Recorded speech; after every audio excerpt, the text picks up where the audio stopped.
Maybe I was about to say, maybe use the Bungie link, Tony. All right. Real quick. I mean, not need to be really quick. I got all day, so. All right, this week at Bungie, 10/29/2020 from the Cosmo Meister himself. Trailer watch. We already watched the trailer. I guess we haven't watched the trailer on stream. It's super short, so I don't mind showing that. It's like 2 minutes. Vidoc, we already did that. That was what we did yesterday or 2 days ago. This week at Bungie, there's a lot going on right now. What a week. It started out with a brand new Vidoc showcasing Bungie developers giving you a behind-the-scenes look at what we've been cooking up from home. Now, we'll pause the TWaB for 15 minutes so you can go watch In It in all its glory. Wow, what a fast 15 minutes. That was your first look into the season of The Hunt. As well as a deeper dive into Beyond Light, Stasis New Light, and our plans for Year 4. We also mentioned the most seasonal content is going to be sticking around throughout the year, and showed off a new calendar for Beyond Light and Season of The Hunt. Start writing these dates in your calendars, or I guess like programming them in your virtual calendars. You do you. We followed up with a pushing a Beyond Light trailer this morning. It's good. The light and dark ready themselves for a new phase. Oh, I should max. So must we. Also, the music. So good. The day we've been dreading has finally arrived.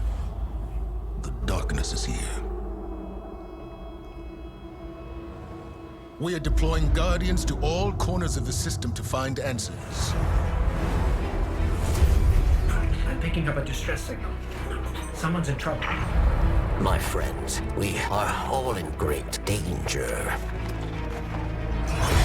The Vanguard only recognizes the light. Someone has to do the same for the dark. Stasis is just a tool. We must use it for good. This power is a gift. One I will share with all of you. One by one, we will rise again.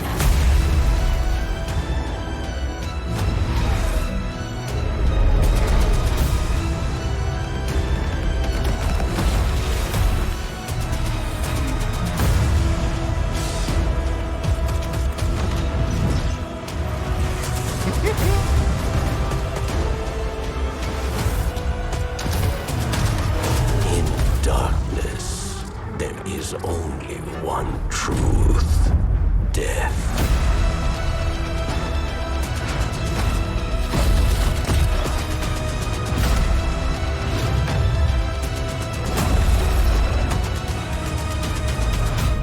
You are not special. The darkness is mine!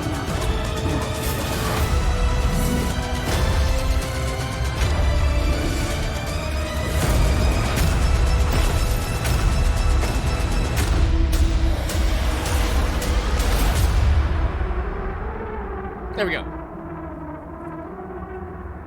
Ugh.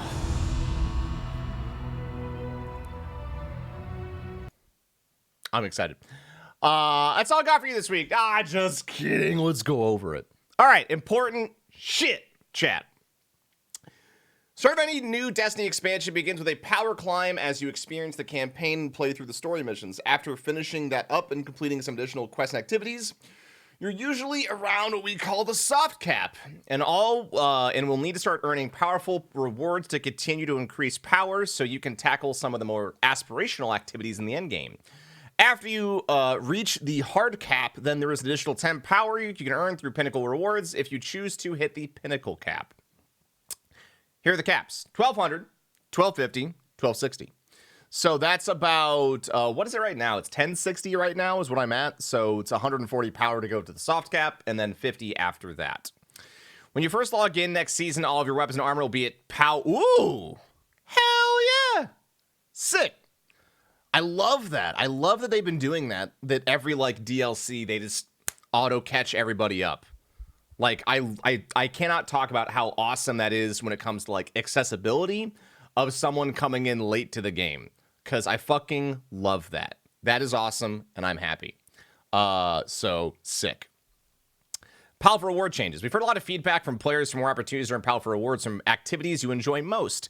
We have a change coming that will allow you to have a chance to earn powerful rewards from Strikes, Gambit, Crucible, and from seasonal drops all the way up until hard cap. It'll still be much quicker to continue to complete all the powerful reward sources each week, but if you just want to play Strikes or Crucible, you continue to earn powerful rewards. Interesting. So that's also incredibly accessible. So that means that if you have, let's say, a long stint of time to play and you like a specific thing, you can keep grinding past the soft cap. I want to know what that means. Maybe like after every X Crucible matches or X strikes, you can get a reward. But I like that change. It's a good change.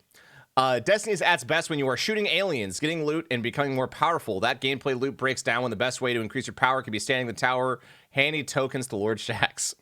Starting next season, gear received from collections and turning in tokens will have the lower power than in previous seasons. Gear earned through token purchase will be 20 power below your power level, and collection buybacks will be capped at 1050 power. Wow. I mean, I don't mind it personally because I can play the game a lot. My only issue with this is that this was a way of preventing you from getting fucked by RNG in a specific slot. That's the only issue I have. Is that that's what it was mainly, I feel I cared about using it that way, was trying to gain power that way. So, to me, this makes tokens virtually useless. But we are getting more total powerful rewards, so it probably equals out.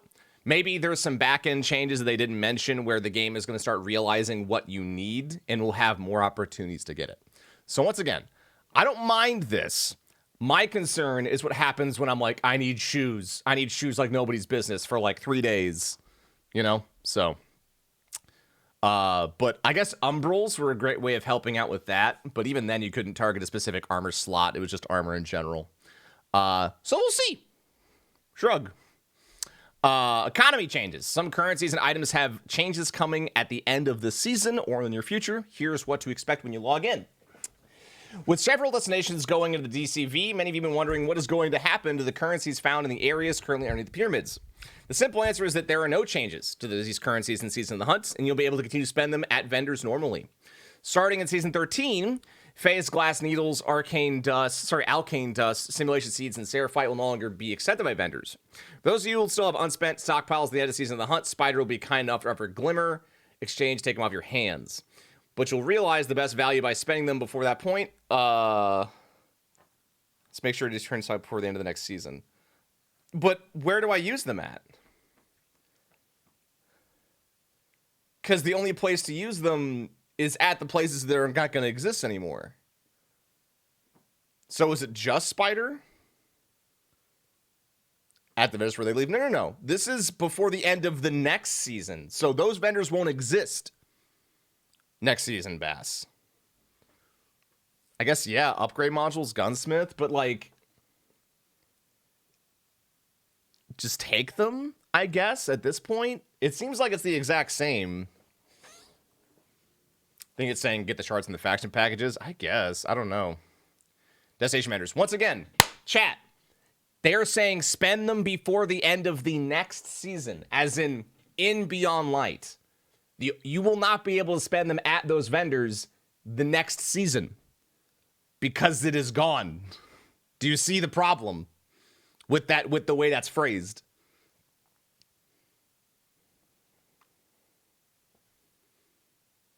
So that's why I think it's a weird statement. Because otherwise it's virtually just get rid of them. Like, what's the point? Right?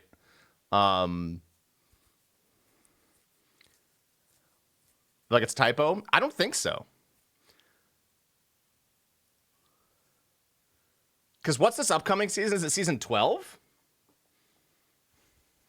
Or is it season 13 that's upcoming? Whatever. I guess it doesn't really apply. I think that this is...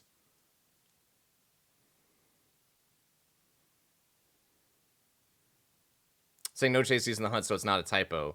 Yeah, I'm really confused. Because once again, if it says it's accepted by vendors, but there's no chase till the end of the hunt.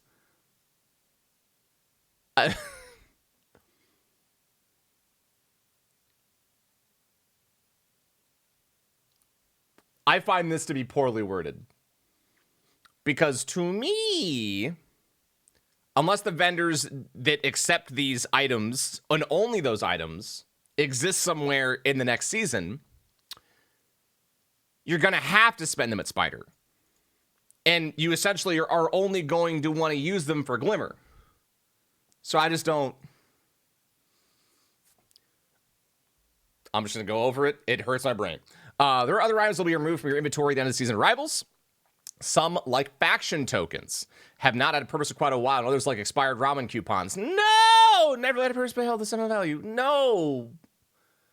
I actually really don't like that change. It is sentimental. Why? It's a singular item. It seems like it'd be more work to remove it than to keep it.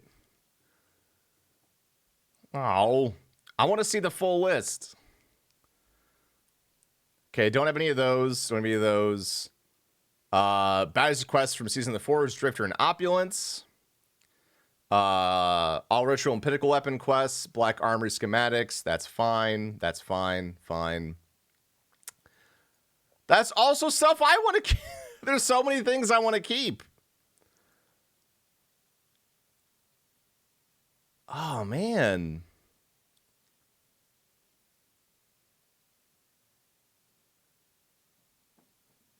Well, I'm glad that the emotes are going to go away, too. Notes from Cade? What? Like, sincerely, I feel like that is something that I have kept on to because it is sentimental to me.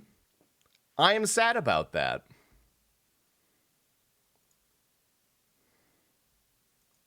I think that's a mistake.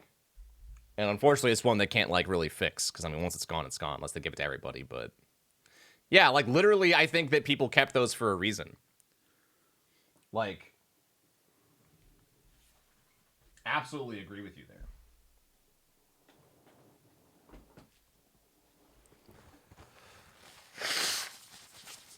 Ugh. Anyways, okay. I'm annoyed by it.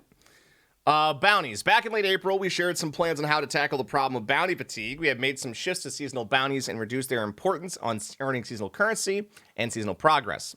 We're happy with these changes, but still want to continue to improve our bounty system overall.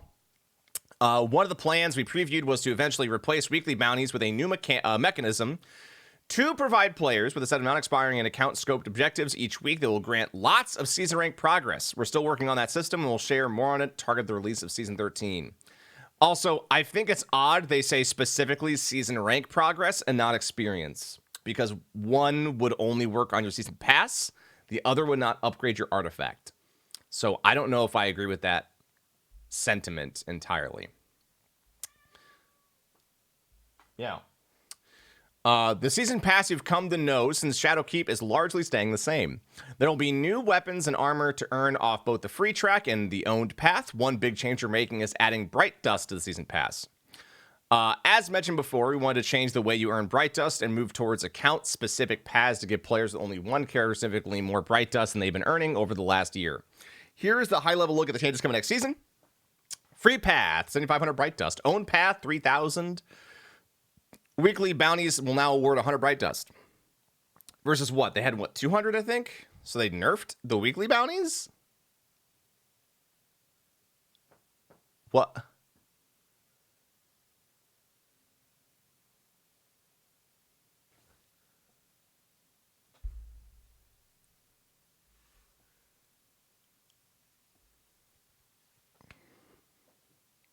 Why? With the change, the vast majority of Bright Dust will be earning more than before. One of our goals here is not to have a system that pushes you to grind out every weekly bounty on all three characters every single week. Whether you are a three character player or only a okay, sure, that's a fine reasoning. Then you have added that. You have given players a reason to do other things. Is that supposed to say 1,000? I don't think so. Because if it was 1,000...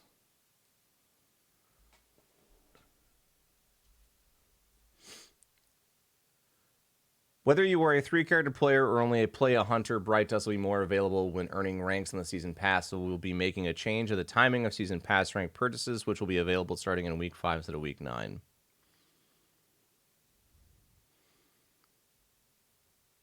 Yeah, this is great if you don't play the game a lot, but once again, that is overwhelmingly harmful. They wouldn't give you 1,000 Bright Dust per bounty every, that's not a thing. Like, if you are someone who plays lots of activities, you are removing hundreds of Bright Dust every single week. Let's see. Going forward, okay, so there'd be 1 Crucible, 1 Strike, Gunsmith. I guess we'll say Gambit, Strike, and Crucible. Are those the only 3 that get Bright Dust right now? I want to actually do the math in my brain here really quick. Just those 3?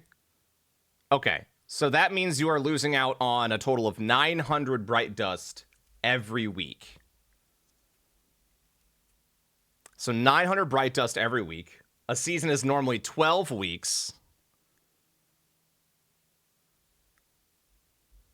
It's 1,200 per character, 3,600 a week. Yeah, but they're changing the way bounties work. So we're only going to have 3. We're not going to have... Is it 300 per bounty? Or 400? I thought it was... Do I need to boot up my game? I'm getting very close to booting up my game. It's 200. Are there 6 weeklies?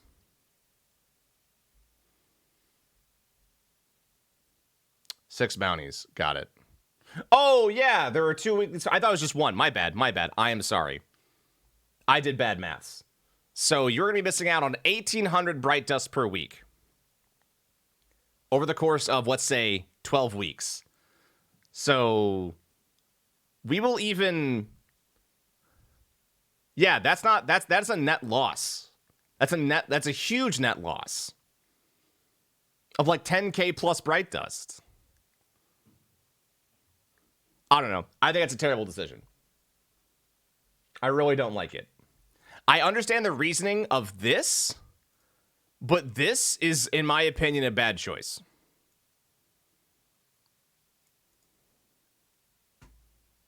I don't know. I think it's bad.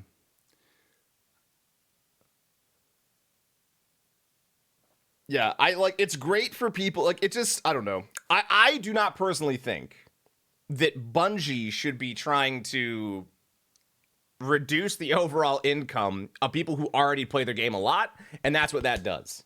So, isn't it a 2K net loss? I think it's far more than that.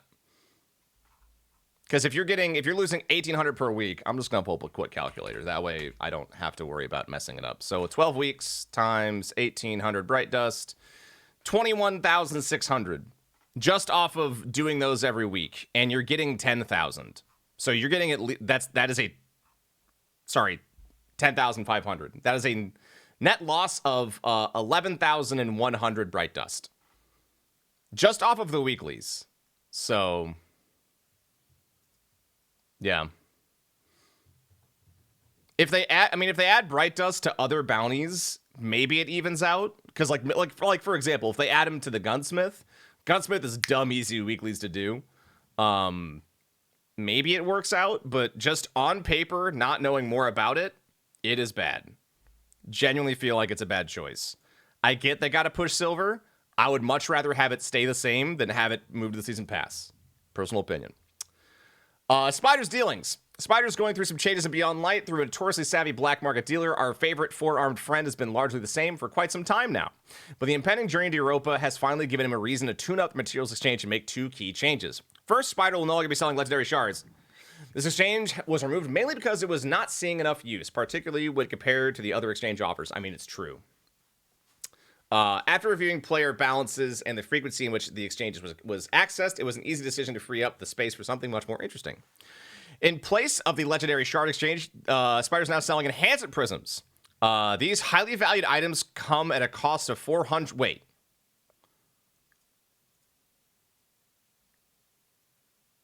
Aren't those the golf balls?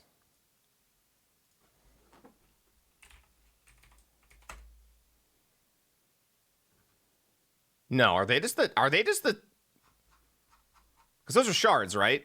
You God. For one?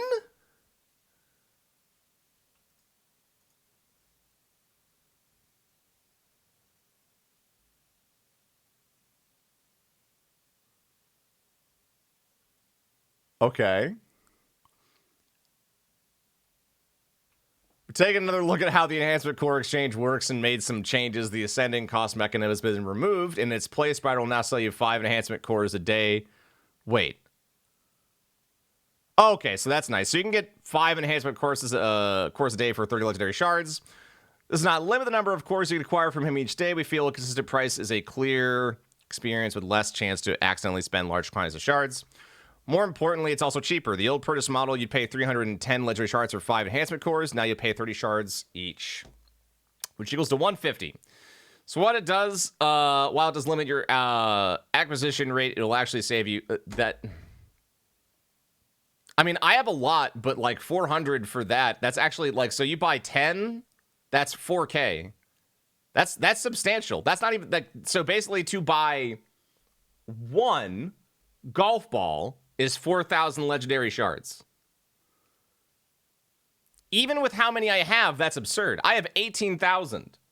But that means that's the equivalent of 4, 8, 12, 16, 4-ish golf balls. And I have 30 in my inventory. That's bad. Even for me, that's bad. I don't see why you'd ever do. I mean, I guess if you have extra, but like that is a dump that's not worth it. I don't know. I mean, once again, it is something you do not have to do, but like this is overwhelmingly a lot of these changes I'm not really liking. There are things I'm not engaging with too often. The only thing I genuinely think is terrible is the Bright Dust one, but like, yeah.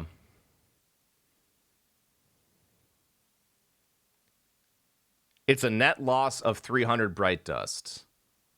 It's not.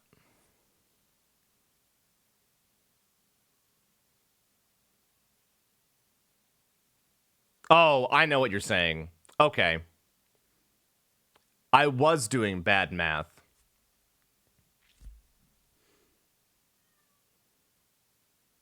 Never mind. I removed my criticism because I am stupid on the Bright Dust thing. Now I get it, Docblade. Thank you for explaining it that way. Oh, he's not counting 3 characters? No, I'm pretty certain he is.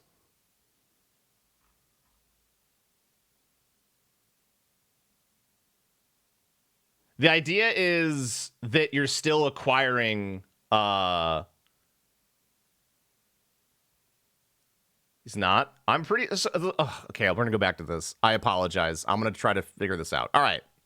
So if we take this at face value, let's find out how much Bright Dust this gives us. Right?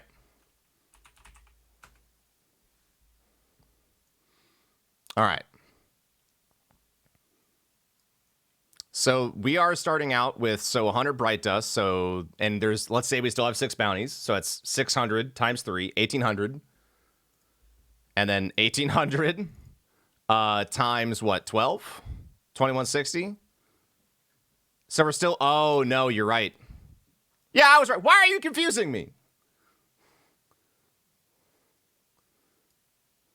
Man, this is why I don't trust chat.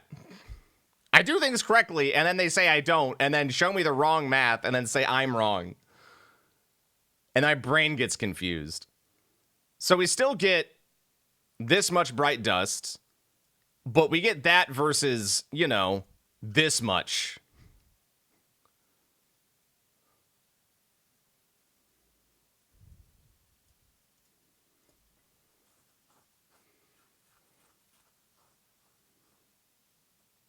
Weekly battles will now award 100 Bright Dust each. Sure, it doesn't matter, Tipstaff. It still is bad. 10, 500 times 3 is 3,500. Bob, you don't get to redeem there. It's account bound, not character bound.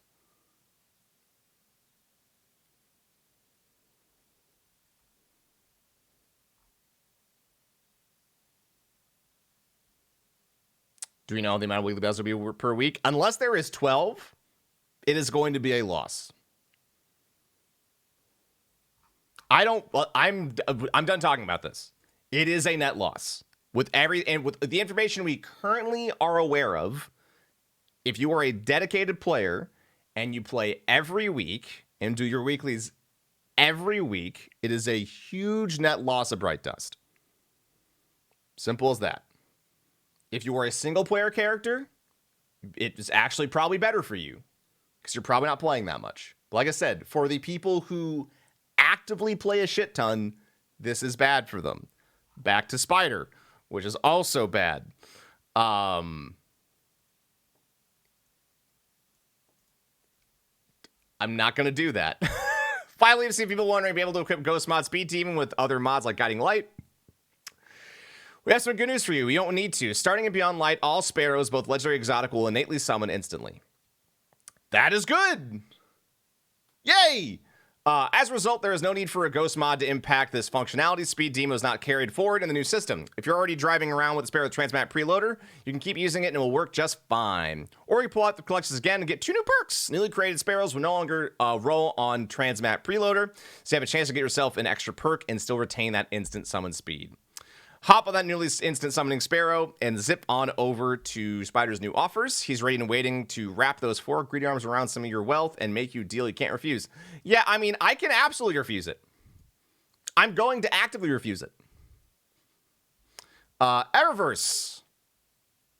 Starting Season of the Hunt, Bright Angers will contain all Eververse content from Season 1 to 3 seasons prior to the current season. Here's practical examples. Next season will be 1 through 9. Well, after that, 1 through 10. As always, as you open more Bright Engrams, your chances to earning these things you don't own increases. There will be instances of duplicate drops. The Engram will be weighted to grant you things you'll be hunting. World activities. It's time now to check in with our player support team. When Beyond Light in Update 3.0.0 releases on November 10th, 2020, some world activities will be removed. These removals are not related to the Destiny content vault, but are general game updates. Oh, players should complete any activities and quests they have left. They want to claim the rewards from them. Flashpoints, destination adventures, world quests from U1. Are flashpoints going away? And are adventures going away? Or is it saying, because this reads to me as flashpoints be gone and adventures be gone. Okay. I mean, flashpoints realistically weren't that good. It was a lot of work to get a powerful Engram tier 1. And so this actually, I don't think matters due to this change, because you're getting powerful rewards more often. But I don't know. If they remove that, I don't think Flashpoint's going to fucking matter. I'll be honest. If they do, they have moved powerfuls to be more accessible in more places. So, like, whatever. But adventures, yeah, to me, that's how it's reading. If it's not supposed to be that way. So, yeah, this, I guess, it's fine. I don't really care. This, I don't replay them, but I feel bad for... I guess, realistically, all this does is remove things that weren't already going away. EDZ Adventures. Nessus Adventures. And then the Heroic Adventures in Tangled Shore. So I guess even then, it's not that much. It just seems weird. Maybe they're just removing adventures in general. Maybe they just think it's an antiquated system. Don't know. So I guess when I think about it critically, not that big of a deal, because you're losing EDZ and Nessus and then the Tangled Shore ones. And the Tangled Shore ones, you would experience through the Forsaken campaign anyways. So it's like, Or they're going to be elsewhere. Could be as well. Don't know. So I'll put a pin in that. Don't know how feel. We'll see. Stay tuned. And then World Quest, yeah, that makes sense. Inventory item removal. With the start of Year 4 and addition of the DCV on November 10th, certain items will be deprecated from player inventories that correspond with vaulted destinations, activities, and campaigns. We already read that. Game will be down for 14 hours. 7 p.m. Pacific on that Monday. Ends at 9 a.m. Pacific on the following Tuesday. PS4 Collector's Edition codes. Earlier this week, we informed PS4 players who purchased the D2 Beyond Light Collector's Edition they may have received an email about a possible account lockout if they use their Collector's Edition codes. The issue resulting in account lockouts for early code adoption has now been resolved. Players can now safely redeem their codes prior to November 10th. What if that was a Sony redemption issue? Because I assume it's probably not on Bungie's end, but who knows? Tile and Seals, hey, equip your shit where it goes away. No word on the shader system. What's wrong with the shader system? It works perfectly. Question mark. Known issues. Warlock's top 3 on the Dawnblade subclass can trigger the Icarus dash cooldown when playing on PC. Wait. Oh. It took me a moment to realize. Wait.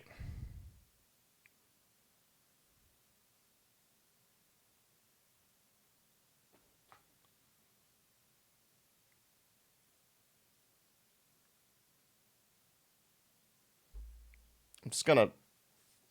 A lot of the. Yeah. A lot of the wording here in this TWaB genuinely confuses me. Yeah, I feel like it's trying to say that while you're in the super of Dawnblade, while you're in, because that happens. I know what that is, but once again, this is just phrased really poorly. Players can't dismount from the Sparrow using this dismount button on the controller if the ghost is out. Some players report they're receiving the baboon error more frequently. Gotta watch out for their baboons. It's time for our movie of the week. Yo, what up, Drifter? He does love dark modes. It's been a fun week filled with several early mornings for us on Pacific time. It's always nice to start off your day delivering a new Vidoc or exciting new launch trailer. The train carrying the hype is nearing its destination, though, and Beyond Light will be arriving in less than 2 weeks. It's almost time to start counting the sleeps until the big launch. Next week, we will have a preview of some of the patch notes coming with the big update November 10th. We'll leave the party for you to discover on your own in Beyond Light and Season the Hunt, and are excited to let the game do the talking. But we will check in next week for one last TWaB before launch. See you then, Cosmo. Yeah, I mean, I don't want to rag on Cosmo, but I feel like a lot of the writing here was incredibly confusing. I just don't feel like a lot of the wording throughout this TWaB made a lot of sense for key important pieces of information. So, yeah. Not my favorite TWaB to read, but then again, the message is not Cosmo's fault. Just some of that wording I think could have been better. Well, that's that.